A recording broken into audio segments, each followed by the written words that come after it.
पिछले भागों में हमने जाना कि मैं शरीर नहीं बल्कि आत्मा हूँ, और यह भी कि शरीर का स्वार्थ भोग और आत्मा का स्वार्थ पुण्य आपस में विरोधी हैं। अब आगे आत्मा को तत्कालीन सुख सत्कर्मों में आता है। शरीर की मृत्यु होने के उपरांत जीव की सद्गति मिलने में भी हेतु सत्कर्म ही है।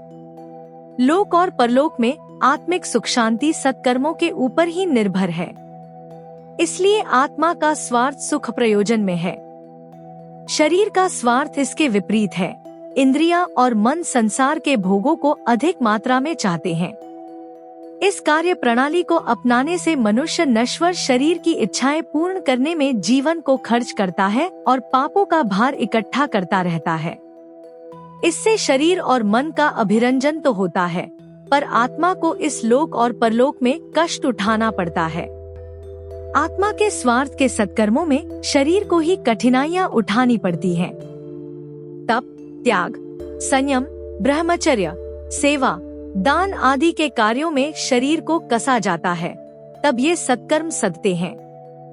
इस प्रकार हम देखते हैं कि शरीर का स्वार्थ और आत्मा का स्वार्थ आपस में मेल नहीं खाता है। एक के सुख में दूसरे का दुख होता है। दोनों के स्वार्थ आपस में एक दूसरे के विरोधी हैं। इन दो विरोधी तत्वों में से हमें एक को चुनना होता है। जो व्यक्ति अपने आप को शरीर समझते हैं, वे आत्मा के सुख की परवाह नहीं करते और शरीर सुख के लिए भौतिक संपदाएं, भोग सामग्रियों को एकत्रित करने में ही सारा जीवन व्यतीत करते हैं। ऐसे लोगों का जीवन पशुवत पाप रूप निकृष्ट प्रकार का हो जाता है।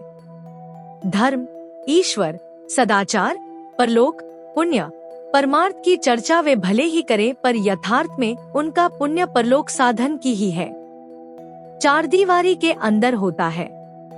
यश के लिए, अपने अहंकार को तृप्त करने के लिए, दूसरों पर अपना सिक्का जमाने के लिए वे धर्म का कभी कभी आश्रय ले लेते हैं। वैसे उनकी मनस्थिति सदैव शरीर से संबंध रखने वाले स्वार्थ साधनों में ही मग्न रहती है। परंतु जब मनुष्य आत्मा के स्वार्थ को स्वीकार कर लेता है तो उसकी अवस्था विलक्षण एवं विपरीत हो जाती है। भोग और ऐश्वर्य के प्रयत्न उसे बालकों के खिलवाड़ जैसे प्रतीत होते हैं। शरीर जो वास्तव में आत्मा का एक वस्त्र और औजार मात्र है, इतना महत्वपूर्ण उसे दृष्टिकोण नहीं होता कि उसी के ऐश आराम में जीवन जैसे बहुमूल्य तत्व को बर्बाद कर दिया जाए। आत्मभाव में जागा हुआ मनुष्य अपने आप को आत्मा मानता है और आत्म कल्याण के, आत्म सुख के कार्यों में ही अभिरुचि रखता तथा प्रयत्नशील रहता है। उसे धर्म संस्कारों के कार्यों में अपने समय को एक एक घड़ी लगाने की लगन लगी रहती है। इस प्रकार शरीर भावी व्यक्ति का जीवन पाप की ओर, पशुत्व की ओर चलता है और आत्मभावी व्यक्ति का जीवन प्रवाह पुण्य की ओर, देवत्व की ओर प्रवाहित होता है। यह सर्वविदित है कि इस लोक और परलोक में पाप का परिणाम दुखदायी और पुण्य का परिणाम सुखदायी होता है। अपने को आत्मा समझने वाले व्यक्ति सदा आनंदमयी स्थिति का रसास्वादन करते हैं। जिसे आत्मज्ञान हो जाता है वह छोटी घटनाओं से अत्यधिक प्रभावित, उत्तेजित या अशांत नहीं होता।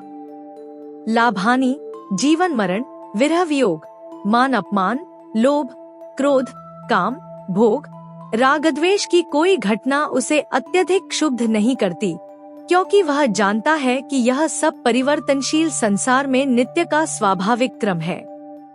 मनोवांछित वस्तु या स्थिति सदा प्राप्त नहीं होती।